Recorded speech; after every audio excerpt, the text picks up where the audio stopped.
Web series story presents 52 pickup. कहानी शुरू करने से पहले अगर आपने हमारे चैनल को सब्सक्राइब नहीं किया तो सब्सक्राइब कर लीजिए और बेल आइकन दबा दीजिए। अगर ये वीडियो पसंद आए तो लाइक का बटन दबाना ना भूलें। इस फिल्म की शुरुआत होती है हैरी मिचेल से। हैरी एक सक्सेसफुल कंस्ट्रक्शन मैग्नेट है। फिलहाल वो लॉस एंजलिस के सबर्ब में रहता है। उसकी वाइफ है बारबरा। बारबरा सिटी काउंसिल के लिए इलेक्शन लड़ रही है। आज जब हैरी अपने ऑफिस से घर लौटा है तब वो घर में प्रवेश करते ही देखता है कि 3 मास्क पहने लोग यहाँ बैठे हैं। इनमें से एक उसे गन पॉइंट पर लेता है। इसके बाद हैरी के सामने ये टीवी को ऑन करते हैं। इसमें कि ये वीडियो टेप चलाते हैं। इस वीडियो में हैरी के साथ एक लड़की है। ये लड़की एक स्ट्रिपर है। यहाँ हमें पता चलता है कि इस लड़की का नाम सीनी है, जो कि हैरी की रखेल भी है। यहाँ ये हैरी को ब्लैकमेल करते हुए कहते हैं कि इस बारे में वो किसी से कुछ नहीं बताएंगे। उन्हें बस साल के $1,05,000 चाहिए। धमकाने के बाद ये तीनों ब्लैकमेलर्स यहाँ से चले जाते हैं। हैरी पुलिस के पास नहीं जा सकता। ऐसे में उसकी वाइफ का पॉलिटिकल करियर ख़त्म हो जाएगा, पर उसे इस बात का गिल्ट भी है कि उसने अपनी वाइफ को चीट किया है। थोड़ी देर में जब बारबरा यहाँ पहुँची है तब वो हैरी का उदास चेहरा देखकर ये फिगर आउट करती है कि हैरी किसी ट्रबल में है। वो उसे उसकी उदासी की वजह पूछती है। हैरी यहाँ उसे कुछ नहीं बताता। अगली सुबह वो अपनी कंस्ट्रक्शन साइट पर पहुँचा है। अपने पार्टनर से वो इस बारे में बात करता है। वो कहता है, मैं सीना से उसी दिन इन सब को ख़त्म करने वाला था, पर इन ब्लैकमेलर्स ने इसकी वीडियो बना ली। उसका पार्टनर भी उसे पुलिस के पास जाने की सलाह देता है। हैरी कहता है कि वो ऐसा नहीं कर सकता।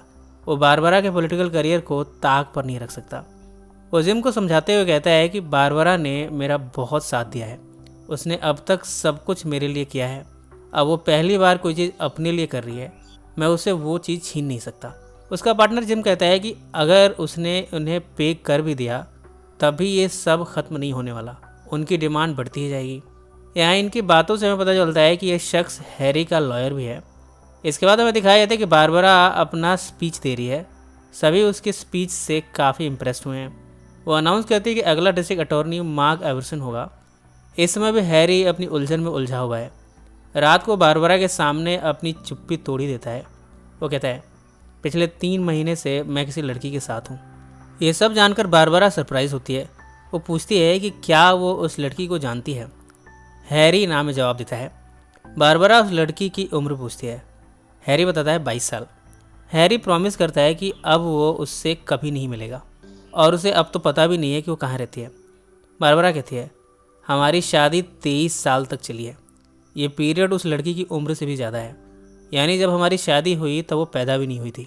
हैरी अपनी सफाई में कहता है कि उनकी शादी में कुछ ऐसे पार्ट्स थे जो उसे परेशान कर रहे थे। सीनी के साथ उसे कंफर्टेबल महसूस हुआ और उसकी तरफ आकर्षित होता गया। गुस्से में बारबरा अपने बेडरूम में चली जाती है। वो हैरी को अपने बेडरूम से खदेड़ देती है। हैरी यहाँ से अपनी कार में निकलता है। इसके बाद हमें उस स्ट्रिप क्लब को दिखाया जाता है जहाँ सीनी है। यहाँ वो ब्लैक मिलर्स भी हैं। वो आपस में बातें करते हैं कि इस बार इन्होंने बड़ा जैकपॉट हाथ मारा है। सीनी यहाँ उदास बैठी है। उसकी फ्रेंड उसे समझाती है कि हैरी कभी भी उसे शादी नहीं करने वाला था। वो ऑलरेडी शादीशुदा है। सीनी अपनी फ्रेंड डोरिन से कहती है कि वो अपनी लाइफ से थक चुकी है। यहाँ एक शख्स सभी लड़कियों की फिल्मिंग कर रहा है। यहाँ एक काम प्रोफेशनल तौर पर किया जा रहा है। इन वीडियोस को बेचा जाता है और पैसे बनाए जाते हैं। जब वो कैमरामैन सीनी पर फोकस करता है तब वो उसे पुश कर देती है। कैमरामैन जाकर अपने साथी से कहता है कि उसे सीनी को इस क्लब से बाहर खदेड़ना है। हैरी जब अपने ऑफिस पहुंचा है तब उसे एक पार्सल रिसीव हुआ है। इसमें एक स्टेडियम की टिकट है और इसमें लिखा है for you and your girlfriend. ये बेसबॉल गेम की टिकट है। हैरी यहाँ पहुँचता तो है पर वो पैसे नहीं ले जाता, बल्कि इन ब्लैकमेलर्स को एक एनवेलप थमाता है। कार में बैठकर जब एनवेलप खोलते हैं तब देखते हैं कि इसमें पैसे नहीं हैं, पीस ऑफ पेपर है। तीनों अब हैरी को किडनैप करने की प्लानिंग करते हैं। इनमें से एक बारबरा के घर में पहुंचा है। बारबरा जब आती है तब उसे घर से जाने को कहती है और पुलिस की धमकी देती है। ये शख्स एलन है। एलन कहता है कि वो अकाउंटिंग कंपनी से आया है। बारबरा के धमकाने पर ये शख्स यहाँ से चला जाता है, पर वो हैरी के कुछ कपड़े, कोट और उसकी गन छुपा लाया है। कुछ दिनों बाद मौका देकर वो हैरी को किडनैप करके उसे एक बेसमेंट में लाते हैं। यहाँ ये एक और वीडियो दिखाते हैं। इसमें सीनी है। उसे कुर्सी पर रस्सियों से बांधा गया है। वो रो रही है। वीडियो में उसके कपड़े फाड़ दिए जाते हैं। इसमें एक किलर है जो हैरी के कपड़ों का इस्तेमाल कर रहा है। हैरी की गन से वो रस्सी के सहारे ट्रिगर को पुल करता है। इस वीडियो में सीनी को बड़े ब्रूटल तरीके से मार दिया गया है और सीनी यहीं मर जाती है। ये सभी हैरी को ब्लैकमेल करते हुए कहते हैं कि बड़ी ईजिली ये सिनी के मर्डर में हैरी को फ्रेम कर सकते हैं क्योंकि गन और कपड़े उसी के हैं। वो हैरी की लाइफ और अपनी साइलेंस की कीमत $1,05,000 एनुअल रखते हैं।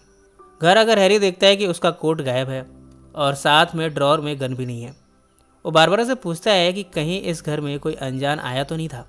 बारबरा कहती है कि वो आया तो था और उसने उसे घर से खदेड़ भी दिया था। हैरी यहाँ बारबरा को बताता है कि 3 लोग मिलकर उसे ब्लैकमेल कर रहे हैं।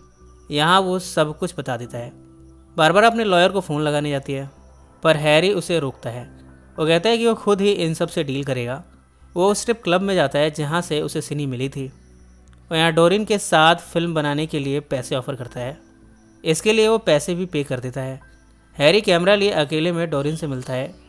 यहाँ वो उसकी वीडियो बनाना शुरू करता है। बातों बातों में वो सिनी के बारे में पूछता है। डोरिन कहती है, हम सब स्टूडेंट्स हैं, सिनी जहाँ भी होगी वही कर रही होगी जो मैं यहाँ कर रही हूँ। हैरी यहाँ डोरिन से उन तीनों ब्लैकमेलर्स की इन्फॉर्मेशन निकाल लेता है। डोरिन बताती है कि एलन रेमी उन सब का लीडर है। उसके साथ एक नौसिखिया एडल्ट फिल्म मेकर है। वो ये भी बताती है कि इनमें से एक सोशियोपैथ है बॉबी और एक कॉवर्ड किस्म का इंसान है लियो। डोरिन से हैरी को ये भी पता चला है कि एलन का अकाउंटिंग में भी बैकग्राउंड रहा है। हैरी एलन से मिलता है। वो उसे अपने फाइनेंशियल रिकॉर्ड्स दिखाता है। वो दिखाता है कि उसके अधिकतर पैसे टाइड अप हैं दूसरी लाइबिलिटी से। एलन ये देखता है कि हैरी $1,05,000 तो अफोर्ड कर ही नहीं सकता। हैरी उसे $52,000 देने को ऑफर करता है।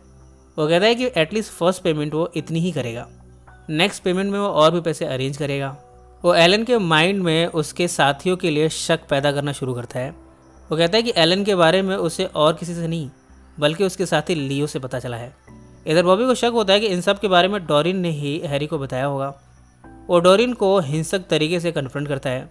डोरिन कहती है कि उसने किसी को कुछ नहीं बताया।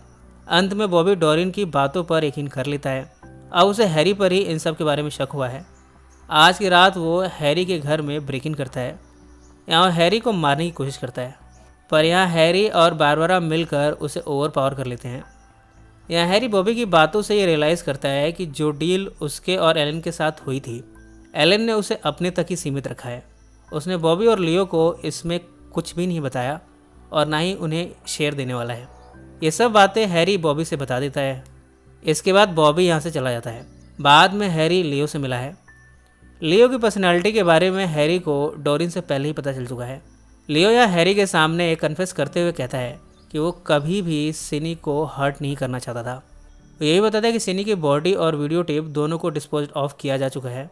यहाँ वो ये भी डिस्क्लोज कर देता है कि एलन और बॉबी को जैसे ही पैसे मिलेंगे वो हैरी और बारबरा को मार देने वाले हैं। और ये भी दावा करता है कि उन दोनों को वो बड़ी अच्छी तरह से जानता है। इसके बाद हम देखते हैं कि लियो अब ये शहर छोड़ने की प्लानिंग कर रहा है। इतने में बॉबी उसे कन्फ्रंट करता है। वो उसे यहीं मार देता है। इधर हम देखते हैं कि एलन ने बारबरा को किडनैप कर लिया है। वो उसे ड्रग देता है। ऐसा करके वो हैरी पर प्रेशर डालना चाहता है ताकि हैरी $52,000 जल्दी लाए। एलन इन सारे पैसों को अकेले ही रखना चाहता है और साथ ही उसे अब डोरिन पर भी शक होने लगा है। इसलिए वो बॉबी और डोरिन को एक वेयर हाउस में लाता है। यहाँ वो इन दोनों को मार देता है।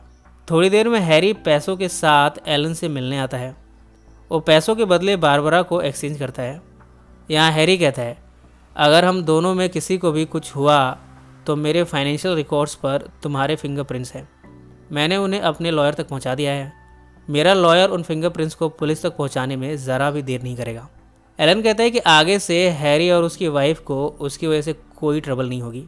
हैरी एलन से कहता है, मुझे याद है पास में तुमने मेरी स्पोर्ट्स कार में इंटरेस्ट जताया था। वो अपने स्पोर्ट्स कार की चाबी एलन को दे देता है। एलन एक्साइटमेंट में चाबी लेकर इसे ऑन करने की कोशिश करता है। वो ये देखता है कि कार में वो लॉक हो चुका है। एकदम से ये कार एक्सप्लोड करती है और एलन यहीं मर जाता है। बारबरा को संभालते हुए हैरी उसे अपने घर की तरफ लाता है। इसी नोट पर यह फिल्म समाप्त हो जाती है। सो फ्रेंड्स, फिर मिलेंगे ज़िंदगी के किसी नए मोड़ पर।